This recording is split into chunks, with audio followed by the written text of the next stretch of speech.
রাখতে এবং সঠিক ওজন বজায় রাখতে সকালের নাস্তা খুব গুরুত্বপূর্ণ। অনেকেই সকালের নাস্তা বাদ দেন, কেউ বা নাকে মুখে কিছু গুজে ছোটেন কাজে, অনেকে আবার দেরি করে ব্রেকফাস্ট করেন। এর কোনোটাই স্বাস্থ্যকর নয়। সকালের নাস্তায় এমন খাবার বেছে নিন যাতে সারাদিন পর্যাপ্ত শক্তি পাওয়া যায়, আবার অতিরিক্ত শর্করা বা স্নেহ জাতীয় উপকরণও না থাকে। রাজার মতো খাবার দিয়ে দিন। শুরু করার আসল অর্থ কিন্তু এটাই। এতে ওজন থাকবে নিয়ন্ত্রণে, আপনি থাকবেন সুস্থ। সকালের নাস্তা বাদ দেওয়ার ভুলটা কিন্তু ভুলেও করা যাবে না। এখন কিছু স্বাস্থ্যকর ব্রেকফাস্টের খবর নেওয়া যাক।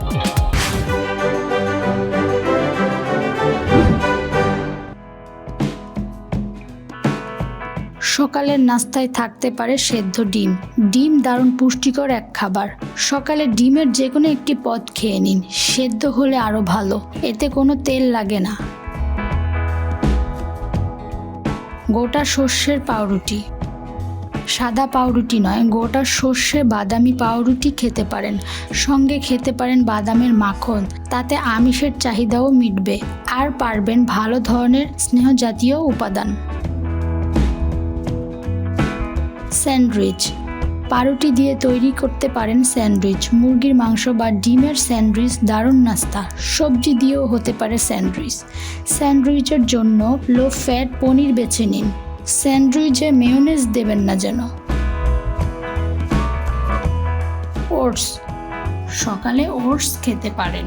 ওটস দিয়ে খিচুড়ি হতে পারে, আবার ওটসের সঙ্গে ফলও মেশাতে পারেন। ওটসে আমিষ আর আঁশ দুটোই পাবেন। ফলের সালাদ। ফলের রসের চেয়ে গোটা ফল খেলেই পুষ্টি পাবেন বেশি। আঁশ সমৃদ্ধ ফল খেলে সহজে ক্ষুধাও পাবে না। সালাদ ড্রেসিং করতে পারেন টক দই দিয়ে। আলু ছাড়া সালাদ। খানিকটা লবণাক্ত স্বাদ না পেলে আবার কারো কারো চলে না, তারা সবজির সালাদ খেতে পারেন। সালাদে মুরগির মাংস বা ডিমও দিতে পারেন, নানা রকম মশলা দিতে পারেন। কলা। রোজ হয়তো একটা কলা খান, সকালেই সেই কলাটি খেয়ে নিতে পারেন। সারা দিনের কাজের জন্য অনেক শক্তি পাবেন। ফলের স্মুদি। চিনি ছাড়া স্মুদিও খেতে পারেন। সাদামাটা স্মুদি স্বাস্থ্যকর। ক্রিম জাতীয় উপকরণ ব্যবহার করবেন না। টোফু। উদ্ভিজ উৎস থেকে আমিষ গ্রহণ করতে চাইলে টোফু বেছে নিতে পারেন, এতেও কিন্তু সহজে ক্ষুধা পায় না। কফি বা গ্রিন টি।